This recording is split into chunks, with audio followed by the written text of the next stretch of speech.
నమస్తే అండి. మీరు ఎన్నేళ్లుగా ఆటో జీవనం కొనసాగిస్తున్నారు? 3 సంవత్సరాల నుంచి. 3 సంవత్సరాల నుంచి. ఇప్పుడు మరి మహిళలకి ఫ్రీ బస్ అనేది పెట్టారు కదా! దానివల్ల మీకు ఎఫెక్ట్ అనేది పడుతుందంటారా? పడ్డది మేడం. రోడ్డు మీద బళ్ళొచ్చి పొద్దున్న సాయంత్రం ఖాళీగా ఉండి మన ఇంటికెళ్ళిపోతున్నామండి. వెళ్ళిపోతున్నారా? హ్మ్. అసలెవరు మీ ఆటోలో మా ఎక్కట్లేదా? ఆటోలు ఇప్పుడు అమ్ముదామంటే కొనుగోడు వాళ్ళు లేరండి హ్మ్. ప్రస్తుతం. మరి ఇప్పుడు గవర్నమెంట్‌ని మీరు అడిగారా? ఎవరినైనా సంప్రదించారా లేదండి. ఇలాంటి గురించి? ఈసారి అడగాలండి. యూనియన్‌లో మొత్తం అందరూ కలిసండి మాట్లాడాలి. మా హ్మ్. ప్రెసిడెంట్ గారితో అడగాలి.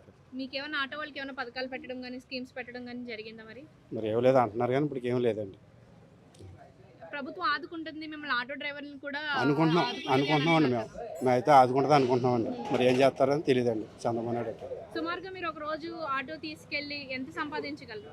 అంతేనా ఆయిల్ పోయి ఒక 600, 700 వస్తాయి. ఇప్పుడు 600, 700 కూడా మీకు కష్టం రావట్లేదు. లేదండి. పొద్దున వస్తున్నామండి. ఈ స్త్రీ బట్టలు కూడా వేస్ట్ అండి. ఉందండి. బస్సు వస్తుందని వాళ్ళు వెయిటింగ్ చేసి గంటనో 2 గంటనో ఉంటున్నారు కానీ ఆటోలు ఎక్కుతలేదండి. హ్మ్. మొత్తం బాగా పడిపోయింది లైన్.